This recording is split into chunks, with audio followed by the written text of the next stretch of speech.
Hey, hey, hey! This episode of Walking the Floor is made possible with support from Fender Play. Have you or someone you know been looking to learn how to play the guitar? Well, my friends over at Fender recently introduced Fender Play, the complete learning platform from the most trusted name in guitar, and it really is the quickest and easiest way to learn how to play. Offering on-demand guitar lessons through a video-based platform designed to help you play your favorite songs and learn key skills in minutes. Come on, kids. For your free trial of Fender Play, please visit fender.com/walking the floor. Here we go. Hey, this is Rayland Baxter, and you're... Wait, what am I saying? You can actually say whatever you want, but the show's name is the show's name is not Rayland Rayland the Baxter. Floor. The show's name is Walking the Floor. Hey, this is Rayland Baxter, and you're listening to Walking the Floor. I'm walking the floor over you. Walking the floor. I'm walking the floor. Walking the floor over you. Hola, senors and senoritas. This is Chris Shiflett, and you're listening to another fine edition of Walking the Floor. You can probably hear it in my voice. I'm tired. I'm on the road. I'm in Dallas. I'm sitting here at the coolest rock and roll hotel in Dallas, the Belmont Hotel, in my room, getting ready to drive to Houston because I'm out on the road supporting Blackberry Smoke. We're 2 shows in as of this here taping, and we're having a great time. Those guys in Blackberry Smoke and their whole crew are so cool. Great band. We're coming through parts of Texas and Arizona and California and on. So if you're anywhere near where we're playing, please come on out to the show. These shows have been really great. I gotta say, I'd never seen Blackberry Smoke live before, and they fucking kill it every night. That's a great band. And I'm stoked that they let us come out here and open up for them every night. Anyway, I'm losing my voice. I'm fighting a cold, but I don't really care. I'm having a great time. There's also, I'm hitting the road after these Blackberry Smoke shows. Well, not exactly after, and it sort of bounces back and forth. I'm doing solo acoustic shows with my good buddies Elizabeth Cook and Kendall Marvel. That's coming up. That's all up and down the West Coast. And then I jump back into some Blackberry Smoke dates through the Midwest, and then do some stuff around the South again with Elizabeth Cook and Kendall Marvel. So staying busy, hitting the road, getting sick, losing my voice. It's just what we do, baby. Okay, I just wanted to, again, thank Fender Play for helping make this episode of Walking the Floor absolutely free. Fender Play, the complete learning platform from the most trusted name in guitar, available on desktop and mobile, so you can learn anytime, anywhere. It's the quickest and easiest way to learn how to play the guitar, bass, or ukulele, with bite-sized video lessons featuring hundreds of top songs and all your classic favorites, man. For your free trial of Fender Play, please visit fender.com/walking the floor. That's fender.com/walking the floor. And while we're at it, I also want to mention that support for Walking the Floor comes from D'Addario. D'Addario, a fine maker of USA-made instrument strings and musical accessories, is committed to sustainability through the playback program, recycling over 1 million used instrument strings. For more information on the playback program and how to help in its mission of reaching 2.5 million strings in 2018, please visit playback.daddario.com. And while you're doing that and you're on your little web browser and you're tooling around the internet, get your butt on over to zounds.com. It's the home for music gear of all kinds on the internets. They have free shipping on every single order with no exceptions and no exclusions. And, of course, most orders arrive within 2 days. And you can always get caught up on the old episodes of Walking the Floor on the Zounds blog. So check that out. It's good times. All right, let's get on over to today's interview. 1, 2, 3.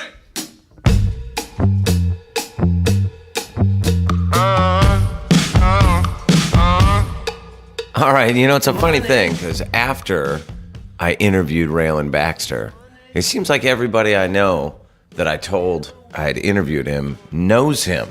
So we seem to have lots of friends in common. I don't know how I never met this guy before, but he was great. We had a really good talk about, talked a lot about songwriting and his process, getting his songs together for his latest record that he made with Butch Walker. He was sore on the day that I interviewed him because he had just filmed the video for Casanova the day before, where he's like running all over Beverly Hills.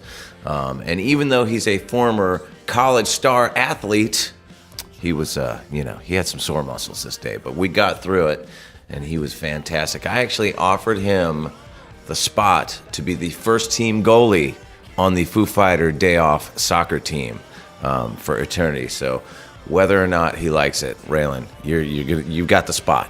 Next time we come through Nashville, you got the spot. You're in goal, baby. This is Rayland Baxter on Walking the Floor.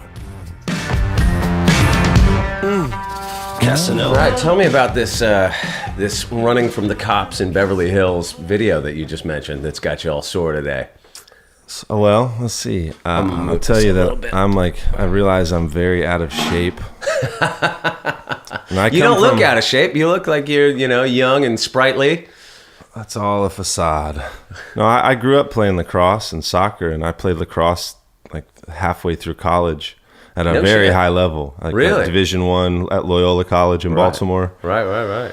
And but after that, I mean, halfway through college was when I kind of got a guitar. So long story short, I'm out of shape. And I came to Los Angeles to film a music video for the second track on this last album of mine called Wide Awake. Yeah, the album's Wide Awake. The song's called Casanova.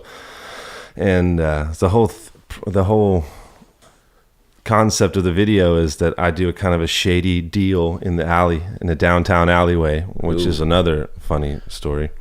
What was going on in the alley when we were filming there? What was going on for real that was shady in the alleyway? Yeah. And then the cops see me and then I take off running. And so, this is probably a 3.5 minute song. And you ran like 100 miles over the course of 2 days. Jumping over bushes, swimming in my suit in water. Over and over again. And well, shit, at least you got some good, what is that, in the ocean? No, in a pool. Oh, okay. I was going to say the ocean right now is like crazy warm. Oh, yeah. Well, it would have been nice. Either way, I was just running and jumping and squatting and then running again, All right, do that again.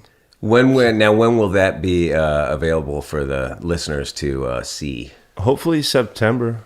Okay. I mean, if it's like the first week of September is when when it should be edited. And that's really encouraging to me to hear that labels are still putting money into making videos, because all you ever hear about anymore is like sort of the demise of how labels promote artists and all that sort of thing, and that there's no money in it, even though there's a ton of money in it because of streaming now. Mm-hmm. Who's your label? ATO. Oh, okay. Yeah, so that's like a real deal. Yeah, they're a real label. And they, honestly, like it was their idea. Oh, that's great. I didn't think that I needed a music video. Right. Well, that's got to say something about their commitment to you, right? From the get-go. In this crazy modern age of bands, just like getting a couple of bucks and told to go out on the road and record something on GarageBand when you get around to it. No, they've been committed. I've put out 3 albums and 2 EPs, and they've put out all of it. Through them. Yeah. Oh, great. And so they've been great. I hope to never move. Oh, great. All right. Yeah. I'd like to look back, and as long as they're still in business when I'm 70, right? I'd hope to just stick there and keep on moving with them. Okay, you just mentioned that you played not only lacrosse but soccer. I don't know if you know, but we in Foo Fighter Land have day off soccer tradition that's been going back the last few years, where it's not sometimes we'll get Nate, our bass player, but it's not really the dudes in the band. It's more like me and a bunch of our road crew. And then if we're on tour, like we're on tour with a British band, this band, the Struts, for a lot of the last year, so we'd corral some of those guys to come, or just call some friends wherever we are. So can we count on you next time we go where do you live, like Nashville? Okay, next time we're in Nashville, I got a good crew in Nashville of guys that I go play with. I'm a goaltender. Oh, really? Oh, yeah, you got the size for it. I was an all New England goaltender. No shit. Really? So you're gonna. I'm just throwing it out there. That was over 10 years ago, though. But it doesn't matter. You should see. Most of us are fucking terrible. I'm a middle-aged man that can barely play, but I love it. All right, good. But you're gonna be our ringer if you want. Yeah, I'm down. That's funny because this company that we work with actually made us these really like nice Foo Fighter full kits, socks, like captain armband, the whole thing. Wow. And part of that was a killer goalie outfit. But everyone's like, I ain't gonna be the fucking goalie. Like who's taking the goalie outfit? Nobody wants to be the goalie, man. Give me some good gloves and some compression shorts with pads over my hips. I'll be diving all over the place. We've actually, we've done a couple times, and this has been so fun. But we've hooked up with some MLS teams here and there, Real Salt Lake and FC Dallas, and have gone and played like at their training facilities with sometimes awesome. Some of the players actually come. Usually it's like the guys that work for the team or whatever. And we always kind of go into it like, okay, let's take it easy. But my favorite was after we played with the Dallas crew. They're like, yeah, don't quit your day job. Nice work. Mm-hmm. Yeah. Yeah. Most musicians are happy to be musicians and not running up and down the field sprinting. You got to do something on tour though to sort of keep your shit together. You know? I'm realizing that I need to do a little bit more. There you go. Like I woke up this morning and yesterday morning limping. Oof. Like limping around my apartment like I had prosthetic legs. And I think that it was the same motion, like heel to heel, no toes, calf. There's no like use of my calf muscles. Right. Just heel to heel. Oh. I want you to know that I'm not even kidding, bro. That is literally how I feel every morning of my life until right after my second cup of coffee, and then things start to like loosen up a little bit. Nice. Okay. That is every morning getting out of my bed, walking downstairs. Oh, fuck me. Jesus. All right. Besides being sore all the time, tell me about this rubber band factory, this abandoned rubber band factory. Well, it was an abandoned rubber band factory until my good friend Billy Swayze took it over and started filling up his lifelong collection of antique or vintage recording gear in the shell of the factory. Right. Specifically, his dream, because it's his family's property. He comes from is he one of the pioneers, rubber band baron? His grandfather invented the rubber band, or is one of the first companies to make rubber bands. Wow. By ripping farm tractor tires and pulling out shreds of the tractor tires and then tying them together because he was delivering the newspaper and he didn't know how to. So he found an elastic from the rubber tires. Wow. And tied it there, and then that grew on into Alliance Rubber Company. And when Alliance Rubber Company in the maybe 80s moved to Arkansas, this whole building in Franklin, Kentucky was just left, Right. And so Billy had a dream from when he was a kid to start collecting gear and have a studio. And so when maybe 5 years ago, he started filling it up and knocking down a wall every once in a while and making sure he could record, starting with the most basic, And then by the time I got there 2 years ago, Wait, are you from Franklin? No, I'm from Nashville. You grew up in Nashville? Yeah. Oh, okay. I grew up there. I lived there until I was 13. Okay. And then I moved to Maryland with my mom and sister. Oh, no shit. Whereabouts? Annapolis. Oh, okay. I lived in Laurel when I was real young. I know Laurel. Yeah. 8405 Holly Street. If anybody wants to go by there and have a look at the old homestead. 8405 Holly Street. And so, I needed a place to go write. After we had got done with Imaginary Man, my last album, that whole record cycle, I was like, I need to go somewhere and write and be by myself. Yeah. And so I looked on Airbnb around Chattanooga and up in the woods, and it was all one really expensive and not my scene. And then I remembered Billy has a studio an hour north of Nashville, is Franklin, Kentucky. Yeah. And I went up there a few days, like a week before Halloween, and he showed me the room I could live in for free. And I said, "All right, bet it. I'll be back up in a week." And And then I didn't know how long I was going to be there, but I knew I had a bunch of little voice memos on my phone that I needed to sift through and turn into a song or combine them. And so doesn't that drive you crazy, man? well, My phone is full of voice memos, and like just every now and again, I'll actually go back and listen to them. Are you good about that? I am. I got a little advice from Matt Schultz of Cage the Elephant. He was like, Ray, when you're doing the voice memos, write the location you were when you did the voice memo. Ooh. And so they're quite organized now. It says idea, song title or whatever. Oh. And then parentheses, back of van or That's funny. Omaha Green Room. Right. I do a similar thing so that because I find that it's hard to get back into like the sort of headspace of what you were thinking in that moment. And so I will write like, mid 70s Rolling Stones or like just some reference. So I know like what I was kind of like, maybe what record I was listening to that inspired the little lick that I can, you know what I mean? Or even go like, Beggar's Banquet track 3. Right. Yeah, totally. Yeah. The second chorus, remember that little shimmery thing. Yeah. And then you go right back. Yeah. When I got in the room, I had brought big notebooks of paper, like, and I put them all over the walls, and I went through and I wrote out the voice memos and the song titles, and then I would just start knocking them out. And I had, 100 of them. No shit. And did you get close to 100 songs written? I got around 50 songs in 3 months. Dude, that's like your next 15 years of albums. Yeah. I went to town, man. And I just found my little spot in that Thunder Sound is the name of the studio. And I stayed awake as long as possible. And I was so excited to wake up again. Did you use any of the write. Substances that you got in the alley downtown to help you? Was there some assistance? Oh, there was speed. There was speed for sure. Speed, coffee, cigarettes. I smoked a lot of cigarettes and just took speed. But like that was my mission. I wanted to do it like I read about my favorite writers doing. Right. I mean, do you have like when you're in that kind of a super creative outpouring?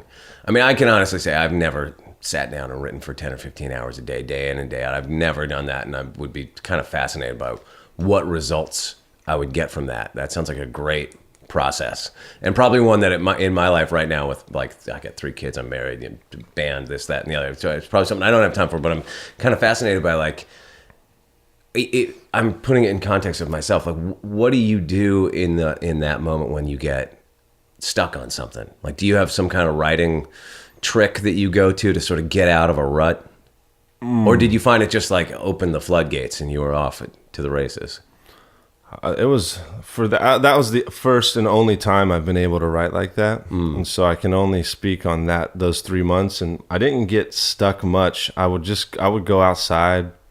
Walk around, or I just is change it like the out page. in kind of a rural area? It's in the middle of nowhere, surrounded by cornfields. Okay, and coyotes, and there's even some bald eagles up there. No shit, and deer. And I was by myself a majority of the time. Right, Billy would be gone, or the resident. Far out dude, Tiger, who's in a band called Morning Teleportation. He would be hanging out and be like, "Hey Ray, man, what you doing? I heard that thing you're playing is really good." Oh, nice. But I don't know. I didn't get hung. It was a crazy time because I was by myself. I was focused. Yeah. I was writing. I was doing like if I wasn't writing, I was making these doodles that were like. Crazy, like speed doodles. Right. I mean, will you go back and do it again? You think at some point? Most definitely. Right. Whether it's there or somewhere else. Yeah. I mean, how much do you write normally? I'm always doing the little voice memo things. Right. It works for me. I only write songs though. I don't write stories. I don't write poems. I just write songs. Right. And I haven't come to a point. I hope I get to a point where I can start writing some literature, and just really, yeah, sure. I enjoy writing. I don't do it.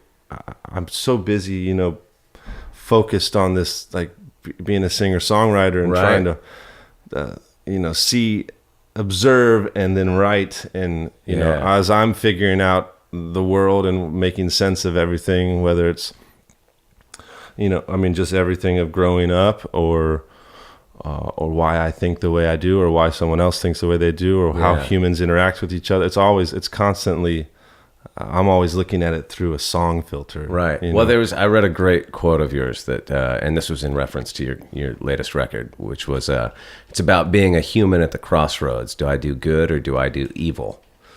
So, I guess the question would be, which one did you choose? Or do you choose, or do you Both. bounce between them? I go back and forth, you know. Yeah. I am a good person, you know. I like on small scale to big scale. Like I'm sure of that. Yeah, But more I good also- than evil.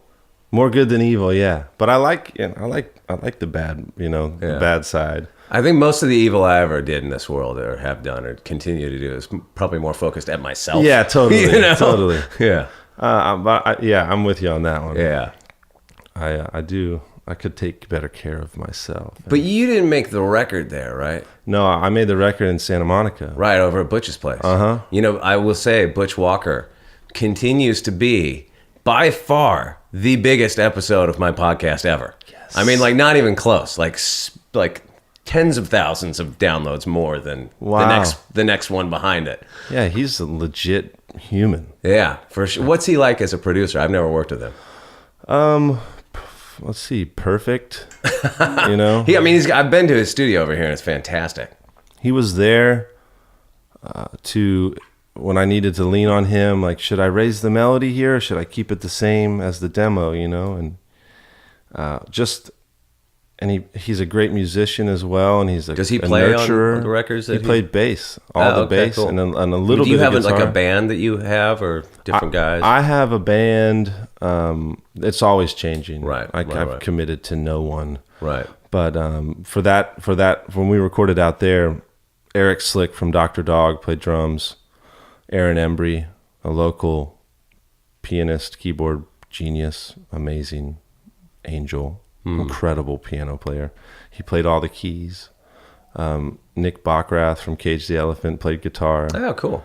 And Butch played bass, and then Rob Moose did the strings. Oh, wow. And Miss Bobby Hall played percussion, who's Marvin Gaye, Bob Dylan, Oh, wow. Joni Mitchell.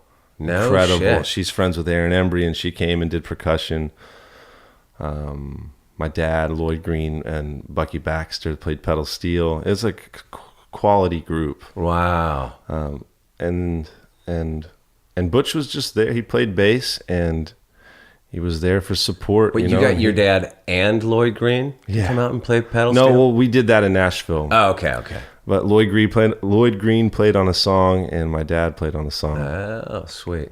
But yeah, Bucky, who's my dad, he was like, Ray, I haven't been playing much, so give Lloyd Green a call. I'm like, give Lloyd Green a call? What do you mean, give Lloyd Green a call? Like, does that how it works? Yeah. Just call him? Yeah. He's like, yeah, call him. I called him, left him a voicemail on his Codaphone, on his home landline. Yeah. And he called me back. And luckily, the studio was just a mile away from his house in Madison, right No outside of shit. Nashville. But back to Butch. Butch was an inspiration to be around, because he would show up 2 hours before we would, and we'd get there at like noon, and he'd get there and he'd just start. He'd do his thing. By the time we got into the studio, after day one, everything sounded incredible. Your record sounds Inspiring. amazing. It the does. sounds on it are so good. Michael Brower mixed it. He did like the early Coldplay and the Grizzly Bear and Right. and I mean a whole bunch of other stuff. But I love that thing when people strike that balance between sounding very now and sounding very vintage classic. And your record to me nice. does that. you All know? right, hell yeah, that's a good. That's good, Yeah. and it thumps. You know, it hits. Yeah. But it's also that I'm happy about it. So you mentioned a little bit earlier that you started playing in college. Is that right? So you didn't grow up playing music? Not at all. Really? I I was sports, Right, soccer, lacrosse. And my dad, he was a touring musician all the time. Sure. And I was around it, but I never... This is making me really happy right now because my kids don't give a fuck about playing guitar. And I'm like, trying not to be heavy-handed about it, but I'm trying to get them into it. But they don't really listen to guitar music, so they don't care. Mm-hmm. So I always, but I have noticed through having kids that everybody seems to get into stuff later now. Mm-hmm. So hearing this from you that you got into it in college, and then look at you now. Like it's giving me hope. Yeah, good. Not because I necessarily want to have my kids be musicians for their life, but I just want them to be want them to have a little bit of that experience at least. Yeah, it's good to know music and to be able to make get in touch music. with that side.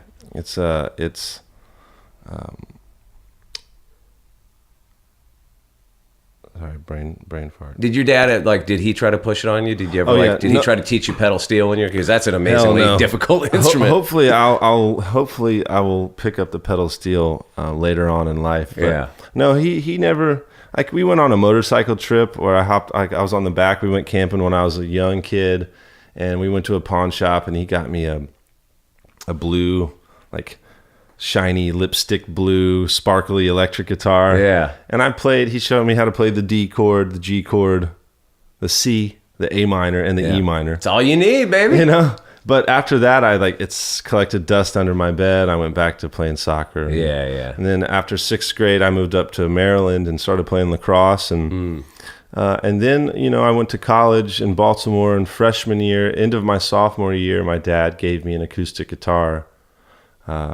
And I was like, cool, because I had just started listening to lyrics of music because of the influence of my neighbors in college. Right. And the music was not good music. Right. What kind of stuff? Oh, it was... Make sure I don't know. It was like jam band stuff. Oh, I'll okay, just leave it there.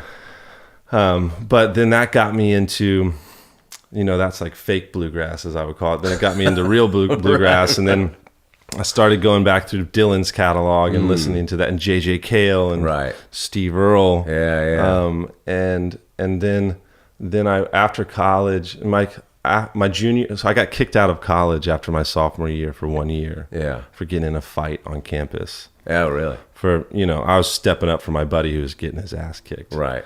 And then I was the one that got in trouble for it. But I took a year off from school, and then that's when that acoustic guitar that Bucky gave me, I started noodling around on it, learning how to play some songs. And then my junior year, when I came back to school, I was still on the lacrosse team, made it through fall ball because it's a spring sport. We practice in the fall. Okay. Came back for the spring. I quit halfway through the season, started a cover band called Ralph and the Movers, and quit the team. We signed up for the Battle of the Bands, Nice. Got rejected because we didn't have any original songs. We were just playing Sublime and The Band and Jimi Hendrix. And then my senior year, I kept playing, and little bits of encouragement from people when I would sing, they would like it. Right.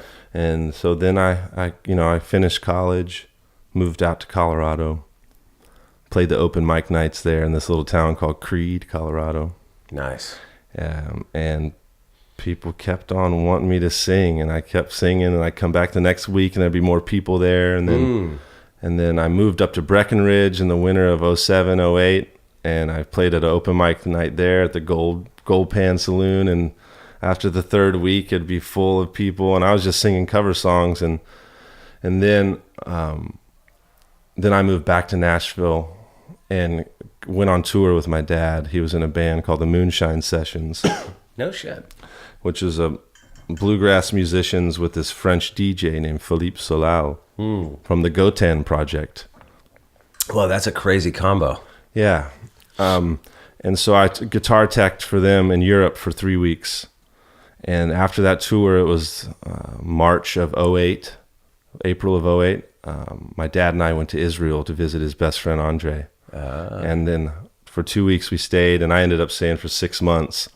And that is when that's when I started writing the songs of my own. Right. And just obsession began. So you weren't like taking lessons along the way, where you kind of like self-taught, or just picked up a few chords and went for it? Yeah, and Right. you know, like Bucky would do things like this.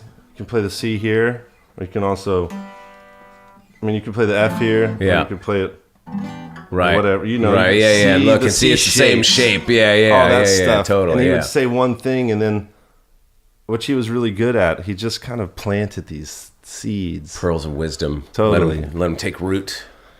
Yeah, and so whether he knew it or not, it's like looking back on it, he never pressured me into anything. I just came across it on my own, and I Right. appreciate the process in which I was finding the guitar and still figuring the guitar out. you Sure. know? Yeah. In a town with like the highest level of musicianship, fucking anywhere. You know, Nashville is Probably. crazy. Yeah. It's like, oh yeah, I can play that too, man. Okay, so what led to like? How did you get your record deal then?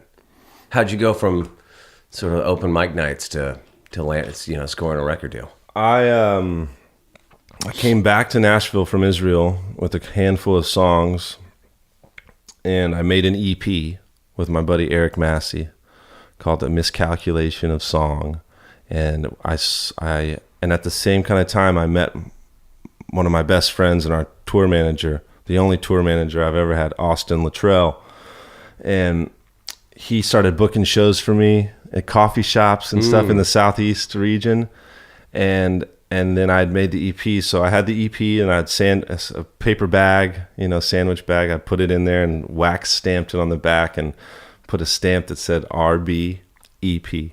And I went around and started playing shows. When I came, after maybe a year of that, I had enough songs to make an album. So I went back in with Eric Massey, and we recorded Feathers and Fishhooks. And after I made Feathers and Fishhooks, I sent it. My lawyer, Jim Zumwalt in Nashville, he was like, "Ray, this is really good. I'm going to send it to my friend Kevin Morris. He used to work for me." Now, Kevin Morris is now my manager, along with the String Cheese and Alabama Shakes and a bunch of other cats. Yeah, sure. And he heard it. He was like, "Cool, I'm on my way to Bonnaroo right now. You want to hang?" And I think I met him at Zumwalt's office, and we went to Bonnaroo and hung out for the weekend. And then he sent it to ATO, the only label he sent it to, maybe one other one, like a bigger label that passed. Yeah. And they were like, "Let's do this." And so they helped print it, and they helped figure all that stuff out, and then it was off to the races. And you've been hard touring from the get-go, right? Yeah. I mean, do you like nowadays? You just have to tour. Everybody has to tour all the fucking time. So everybody's like road dogging it. But do you like touring? Do you like that lifestyle? Yeah, I do. For now. Yeah. Like I'm excited by change, I'm excited by even like today I feel like shit, my throat hurts. Yeah. I got a fever, I think, for the last 2 shit. days. Yeah. I'm sore, but every time I just check back in with myself, I'm like, oh, this is still fucking awesome.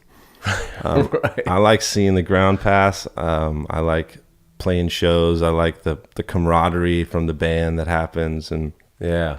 It's funny touring, like, I don't know how many times, like, there's bands that I've toured with over the years that I didn't really, like, know them or really didn't even, like their music on day one. And by, like, day 38, you're, like, singing every song and wearing the fucking T-shirt and your best friends, you know? Yeah, I love it. I like performing as well. Yeah. And I like that the shows, I don't know if I could tour and not see growth. Right. And evolution, and Yeah. more people are coming to the shows. Yeah, I'm figuring out the guitar. I'm figuring out how to play in a band. Right. How to be a front man. How to all be a that front stuff. man. How to stand. How to sit. How to, Right. all these things that go into it. It's not just not everything comes natural to a performer. Sure. And I like it makes me feel like I'm doing something important. Right. For my world or for the world, or and people want to hear the music that we're making and the songs that I'm writing. So it's like as long until it feels wrong, I'll keep doing it. Yeah. When did your latest album come out? Came out on July 13th. Okay, so you're like right at the front end of like your cycle. Yeah. Kind of thing, right? Yeah, we started off, our first show was in D.C. on the 12th, New York on the 13th, and then we did a month straight. And then I had 3 days off in Nashville, and then I came out here. And I've been here since Friday, and then I fly to Santa Fe tonight. Ooh. And then I start with Shaky Graves and Jose Gonzalez Oh, tomorrow cool. at Meow Wolf, which is a crazy art house out there. And then, Oh, wow. Santa Fe's cool, yeah. yeah, this place Meow Wolf is supposedly like amazing. It's Really? Like an art space venue kind of thing? Yeah, I don't even know if they have a venue there, but Shaky's been out there all week building a stage with the. But it's like one of those fun houses where you Yeah. walk in and pull the refrigerator door open, and it goes into another room, a hallway that cool. spirals down into. You're then inside the whale's belly, and you can hit his ribs with hammers, and it makes noise. And then Oh, fuck yeah. you swirl through the fun house of the mirrors. But it's like, it's kind of like that place in New York, Speak No More. Oh, I've never been. It's like an interactive play where you can walk around. Oh, yeah, I've heard of that. Sure. Speak No More. Yeah. Yeah.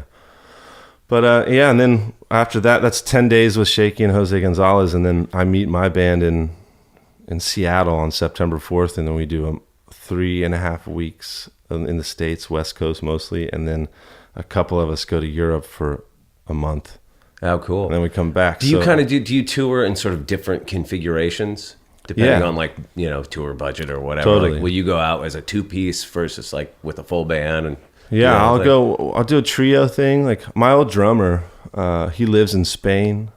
So Barney, our guitar player, and I will go out there and link up with him. Barney will play bass and I'll play guitar, and Chip will play drums. And then, but also within that, Barney and I can play guitar, and do our thing. Yeah. But in the States, now that we've been able to, I have a full band, there'll be 5 of us, Yep. sometimes 6. But So the singer from Snuff, this old punk rock band, had such a great idea. He would like basically on whatever continent he was going to, he just has musicians that he plays with. Yeah, so he never that's has to fly a band anywhere. that's the vibe right there. Man. Yeah. I love that. Yeah, And I've never put that into practice myself, but it's a great fucking idea, It's unless you can afford to bring the gang everywhere, touring's it's like, fucking expensive, man. It's hard. Everybody's got to get a room, all that, rent a van, blah blah blah. It adds up real fast. oh yeah. So you mentioned you spent some time growing up in Annapolis in Maryland. Mm-hmm. So I didn't know that, and so I'm just going to totally left turn it. And feel free to tell me to fuck off. But a buddy of mine is now working for the mayor of Annapolis right now, and they're really trying to pump some energy into the music scene there and the art scene and everything. Yeah, so they're trying to put together like some different music festivals and stuff. And he's been asking me to help him like curate like an Americana Roots kind of festival. So I think you're going to be the headliner. You're the headliner of the first year of whenever that happens. Yeah, Are nice. you in? Yeah, I'm like I graduated from Annapolis High Oh, School. really? So Okay. So do you have like happy memories connection to? It wouldn't be like fuck that place. I'm never going back. the farther I've gotten away from living there, the more I admire my time there. Yeah. But after, I went to Severn School, which is in Severna Park, Maryland, right next to Annapolis. I went there for 7th, 8th, and 9th grade.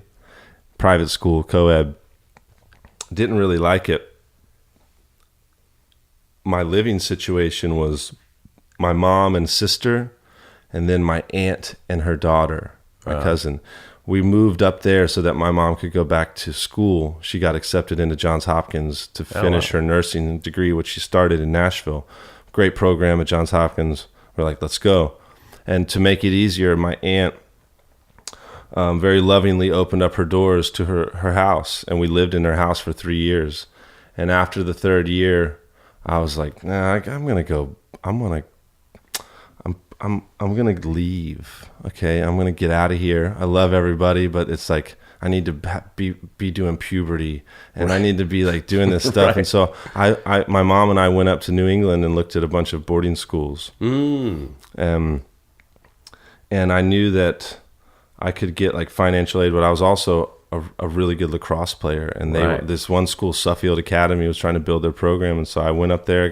I could go there for free, Yeah. great education, and I did that, and I loved it. You know, it was Right. like college, but a little bit more rules. I eventually got kicked out of there with like 3 months to go in my senior year, just from being, you know, a little mischievous child. Sure. And that's why when I That came back seems to to be a Annapolis, recurring theme in your educational experience. totally like I gotta break down the fence every time. You know, I'm like, I'm not playing by your rules. But I loved it. I don't know how I got on this subject. I mean, those are of, three very. It's interesting that growing up, you got three very sort of distinct, cultural experience, American cultural experiences. There, you got the South, right on the border. I think of Maryland is like it's kind of between. Just below. Yeah, it's just sort of a little bit of both. And then New England, obviously, very. That it's New England. Those are three distinct. All you need to just throw like a Midwest and maybe like Right. California in there somewhere, and you'll be good to go. I love the fall, the autumn in New England. I Yeah. have memories of that and seeing it's all.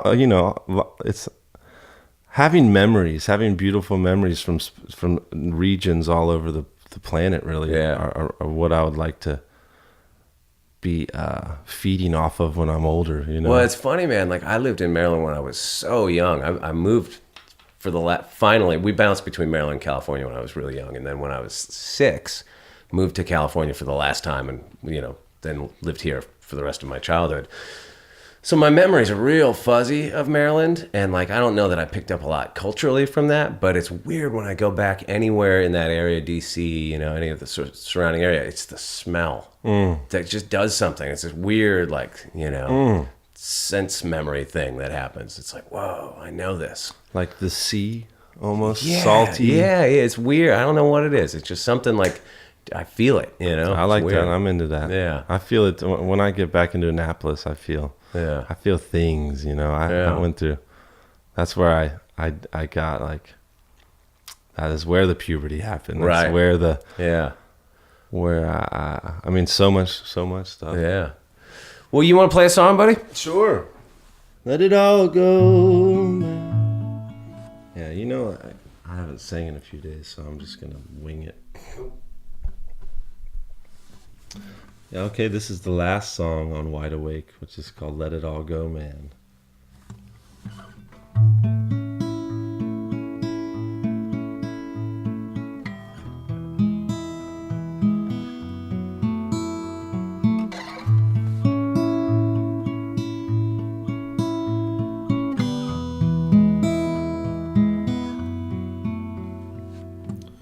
Good morning, everyone. Gather round, grab a chair. Make yourself a drink, blow your smoke into the air. Contemporary sadness and fire-breathing dragons are everywhere. But the days go by here in old Belvedere. And the way that it goes is just the way that it is. But do you ever wonder if anyone is ever gonna make it out? Is it wonder, or is it fame, or is it popularity that ruins everything? Is the river not the rain? Why is everyone pretending that there's not a drop to drink? Well, here we are, holding on to everything. Let it all go, man. Let it all go, man. Let it all go, man. Let it all go.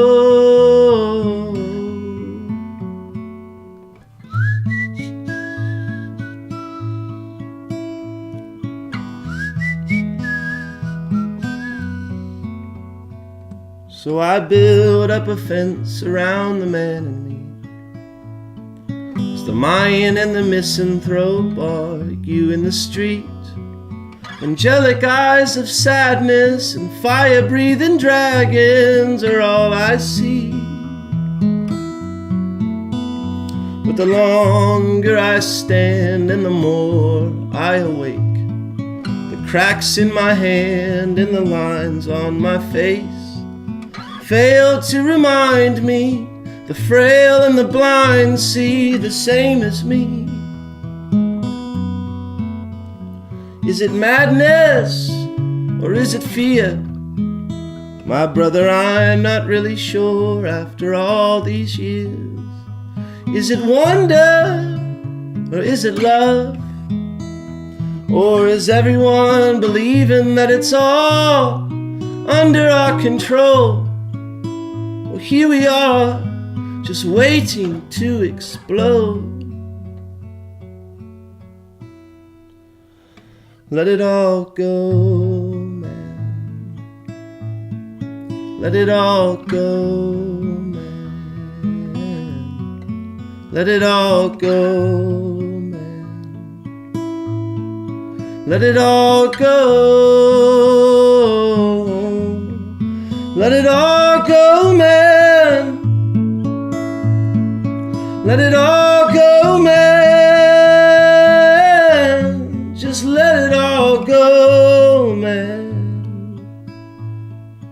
Let it all go.